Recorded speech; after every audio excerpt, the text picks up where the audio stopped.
বিসমিল্লাহির রহমানির রহিম। হে সমস্ত জগতবাসী, আজ আমি শামীম আলী চিশতি আপনাদের সামনে যে আলোচনাটি নিয়ে আসলাম, যারা জগতে প্রেমিক, যারা জগতে আল্লাহর প্রেমিক, যারা রাসূলের প্রেমিক, যারা আল্লাহর কুদরতের প্রেমিক, আমি এই ব্যক্তিদেরকে সামনে রেখে আজকে এই আলোচনাটি করব। কিন্তু সকল স্তরের লোকই শুনবে, কিন্তু এই আলোচনাটি শুনে বুঝে নেওয়া, চিন্তাযুক্ত হওয়া সেই জ্ঞানী লোকেদের পক্ষেই সম্ভব হবে। আর অজ্ঞানী যারা বা অল্প জ্ঞানী যারা, তারা হয়তো শুনবে, কিন্তু প্রত্যেকটা কথা বুঝে নেওয়া এবং মেনে নেওয়া এটা একটু সমস্যা বলেই মনে করতে পারে। আর এমনও হতে পারে, খেয়াল করে শুনলে একবারের জায়গায় তিনবার যখন শুনবে, তখন তার জ্ঞানের পাঠ খুলবে, তখন তিনি অবশ্যই আল্লাহর সৃষ্টি সম্পর্কে বুঝবে, চোখে দুফোঁটো পানি আসবে। আচ্ছা, অবশ্যই হে সমস্ত জগতবাসী, আপনাদের সামনে এই আলোচনাটি পেশ করছি। অবশ্যই আল্লাহ যেন আমাকে সেভাবে বলার তৌফিক দান করে এবং আপনাদের অন্তরে ধাক্কা লাগে এবং অপ্রেমিক প্রেমিক হয়ে যায়, এবং প্রেমিক যিনি, তিনি যেন আল্লাহর কাছে মহাপ্রেমিক হয়ে দাঁড়ায়।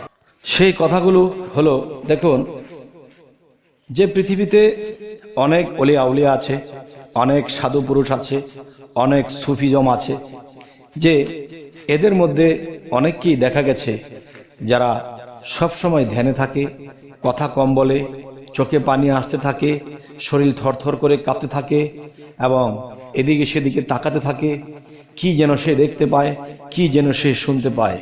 কিন্তু আমরা দেখতেছি কি, যে আমরা সাধারণ লোক হয়ে আমরা দেখতে পাচ্ছি সে শুধু এদিক সেদিক তাকায়, চোখে পানি ঝরতে থাকে আর কি যেন আফসোস করতে থাকে, কেমন জানি করে। এসব দেখে একদল লোক তাদেরকে পাগল বলে। কিন্তু আমি বলবো, বাবারে, তিনি তো পাগল নয়, পাগল তো আমরা। সে যে কি দেখে কি এমন করতেছে, তার ভিতর যে কি তোরফাল চলছে, সেই বুঝছে। আজকে সে চুপ থাকে, কিছুই বলার নেই তার। দেখবেন একটা বিষয়, কলস যদি ভরে যায় তাহলে তার শব্দ থাকে না, কলস যদি খালি হয়ে যায় সেই কলসের শব্দ থাকে না, এবং যদি কোনো কলসের অর্ধেক পানি থাকে তাহলে সে ঝকর ঝকর করতেই থাকে, বাঁচতেই থাকে। সে কাকে নিয়ে, অর্ধেক কলস কাকে নিয়ে যখন যাবে, তখন সেই কলসকে কখনোই থামাতে পারবে না, সে ঝক্কর ঝক্কর করবেই। তবে দেখেন, এই ঝক্কর ঝক্কর সেরেই কিন্তু মানুষ একদিন কলস যখন ভরে যায়, তখন সেই কলস আর বাজে না, সে চুপ হয়ে যায়, অফ হয়ে যায়। আজকের মূলত আলোচনাটি হলো, দেখুন, একজন সাধু পুরুষ, একজন সুফি, যিনি আল্লাহর কাছে পবিত্র, আল্লাহর কাছে যিনি পবিত্রতা হয়েছে, এমন একটা ব্যক্তি দেখা যায় জংলা দিয়ে হেঁটে যায় বা জঙ্গলে সাধনা করে, বা সমাজে খুব কমই থাকে, মানুষের মধ্যে থেকেও সে না থাকার মতনই থাকে।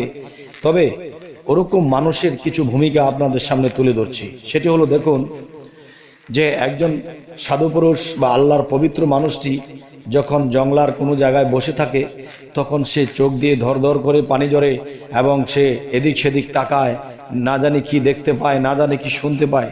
শুনুন, এর মূল বিষয় হলো, সেই ব্যক্তিটির চোখ খুলে গেছে, তার দিব্য দৃষ্টি খুলে গেছে, তার দিব্য জ্ঞান খুলে গেছে। সেই দিব্য দৃষ্টি, সেই দিব্য জ্ঞানে তিনি দেখতে পারছে কি, যে দেখেন, এই পৃথিবীর সমস্ত মাখলুকাত, আমি একটি আলোচনাতে বলেছিলাম, এই পৃথিবীর সমস্ত মাখলুকাতই আদম।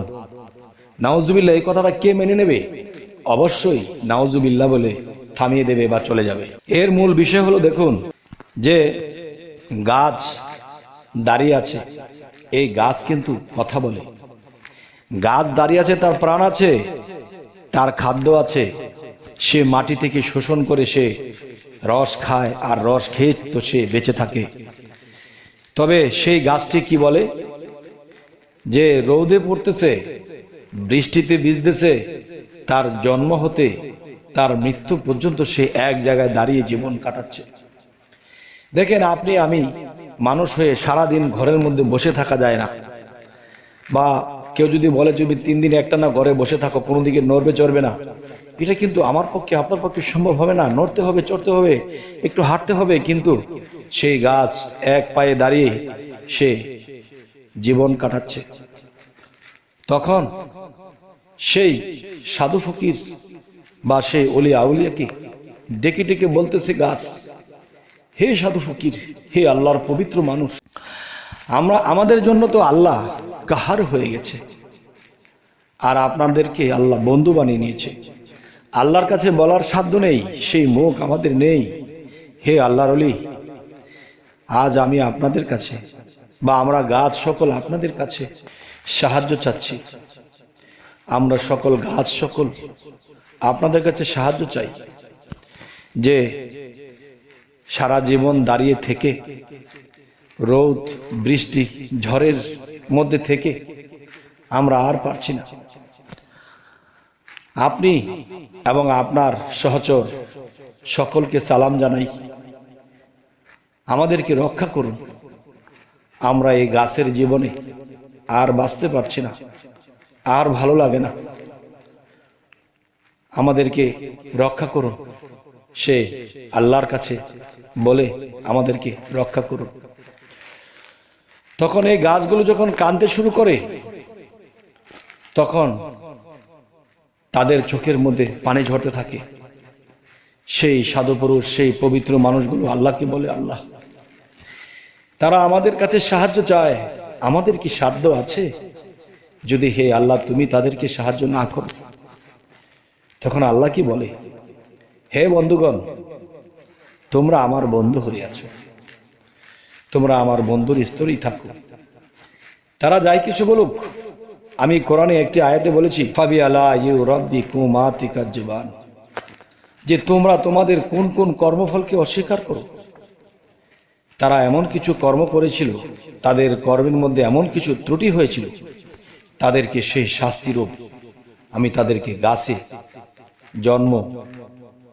গাছের জন্মে তাদেরকে পাঠিয়ে দিয়েছি। এবার এসেছে কিছু পশু, হরিণ, খরগোশ। দেখেন, যারা আধ্যাত্মিক জগতে সাধনা করেছে, আল্লাহকে লাভ করেছে, তাদের দিব্য দৃষ্টি খুলে গেছে, দিব্য জ্ঞান খুলে গেছে, তারা কিন্তু লোকমান হেকিমের মতো গাছের কথা বোঝে, মাছের কথা বোঝে এবং প্রাণী জগতের কথা তারা বোঝে।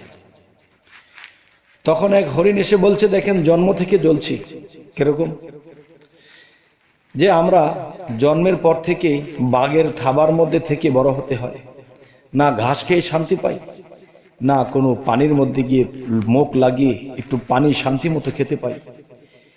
যদি টানের মধ্যে আসি, বাঘ খাবে সেই প্রস্তুতি নিয়ে থাকে, আর পানিতে যখন একটু পানি খেতে যাব, তখন সেই কুমির খাপ দিয়ে থাকে, কখন আমাদেরকে ধরে ছিঁড়ে বেড়ে খাবে। এই আতঙ্কের জীবনের মধ্যে পড়ে আছি। আমাদের এই আতঙ্কের জীবন হতে যেন রক্ষা পাই, আপনি আল্লাহকে বলুন। কেননা আল্লাহ আমাদের কথা শোনে না, আল্লাহ আমাদের উপর কাহার হয়ে গেছে। তাই আপনারা আল্লাহর বন্ধু, অবশ্যই আল্লাহ আপনাদের কথা শুনবে। তখন আল্লাহকে যদি বলে, হে আল্লাহ, এই প্রাণী জগতের মধ্যে অনেক প্রাণী আমার উছিলা করে তোমার কাছে সাহায্য চায়, যেন তুমি তাদেরকে সাহায্য করো। তখন আল্লাহ কি বলে, ফাবি আলা ইউ রাব্বিকুম আতিকাজ্জবান, আমি আমার গ্রন্থে দিয়ে দিয়েছি যে তোমাদের কোন কোন কর্মফলকে অস্বীকার করো। তাহলে কর্মফল তাদের যেরকম ছিল সেরকম জায়গাতে তারা জন্ম নিয়েছে। আমি এটাও বলেছি, তুমি পৃথিবীতে যা করবে সে ঠিক তাই পাবে, সেই অনুসারে পৃথিবীতে জন্ম নিয়েছে। দেখেন, আজকের কথার মূল বিষয়টি হলো কি, যে একজন পবিত্র মানুষ, সাধু ফকির, যারা আল্লাহর প্রেমিক, যারা আউলিয়া, তারা একা একা বসে কাঁদে কেন? দুনিয়ার কোনো টানে? কেউ দুঃখ দিয়েছে, কেউ কষ্ট দিয়েছে এই জন্য না। তাদের যখন সেই দিব্য দৃষ্টি খুলে গেছে, তখন যেদিকে তাকায় সেদিকেই হাহাকার দেখতে পায়, হাহাকার শুনতে পায়। গাছ সাহায্য চাচ্ছে, মাছ সাহায্য চাচ্ছে, খরগোশ সাহায্য চাচ্ছে, হরিণ সাহায্য চাচ্ছে, গরু, ছাগল, ভেড়া, এগুলো সাহায্য চাচ্ছে যে আমরা কত ভুল করেছি, আজ ভুলের খেসারত আমরা দিচ্ছি, আপনার উছিলায় যদি আমরা ক্ষমা পাই। তবে হে সমস্ত জগতবাসী, আজকের এই আলোচনাটি কেন করছি, অবশ্যই আপনাদের এটি বোঝা উচিত। তো আশা করব এই আলোচনাটি জ্ঞানী সম্প্রদায় তো বুঝবেই, তার মধ্যে অর্ধজ্ঞানী যারা আছে তারাও বুঝবে, আর নিম্নজ্ঞানী যারা আছে তারা কিছু খিটখিট করবে, কিছু মানবে তো কিছু মানবে না। তবে তারা মানার জন্য আমি ছোট একটি কথা বলবো। হাদিস শরীফের মধ্যে এরকম কথাও এসেছে যে দেখেন, মানুষকে আল্লাহ মানুষ রূপে দুজকে নিক্ষেপ করবে না। কোন রূপে নিক্ষেপ করবে? পশু বানিয়ে দুজকে নিক্ষেপ করবে। আচ্ছা, দুজক বলতে আমরা কি বুঝি? দুজক শব্দের অর্থ কি? দুজক শব্দের অর্থ অশান্তিময় স্থান, আর সেই অশান্তিময় স্থানকেই দুজক বলা হয়। তাহলে আপনি বলেন, এত সুন্দর একটা হরিণ, সে কিন্তু ঘাস খেয়ে শান্তি পায় না, মনে হয় পিছন দিয়ে বাঘ সিংহ এসে তাকে থাবা দিয়ে খেয়ে ফেলবে। তার যখন পিপাসা হয়েছে তখন সে নদীর কূলে বা কোনো পানির কূলে গিয়ে একটু এক টান পানি খাবে, সেখানেও দেখা যায় কুমির খাপ দিয়ে আছে। সে পানি খেয়ে শান্তি নেই, ঘাস খেয়ে শান্তি নেই, বসবাসে কোনো শান্তি নেই, অশান্তির জীবন। কিন্তু তাকে সুন্দর করে আল্লাহ সৃষ্টি করেছেন। কিন্তু দেখেন, আমাদের এই আলোচনাগুলো সেই ব্যক্তিরাই মানবে যারা বিভিন্ন গ্রন্থে এগুলো পড়েছে এবং বিভিন্ন ধর্ম ঘুরেছে। তখনই তারা বুঝবে যে হ্যাঁ, আল্লাহ এরকম কিছু ইঙ্গিত করেছে, তুমি যা করবা ঠিক তা পাবা। পৃথিবীতে মানুষের পশুর স্বভাব যদি কোনো কাজ করে, তখন তার আত্মাটা পশু হয়ে যায়, তার আত্মাটা পশুকুলেই জন্ম নিয়ে নেয়। তখন কি হয়? তখন সে জ্বালা যন্ত্রণা ভোগ করতে থাকে। তবে হে সমস্ত জগতবাসী, আজকের এই আলোচনাটি আমার অন্তরের অন্তরস্থল থেকে আলোচনাটি করলাম।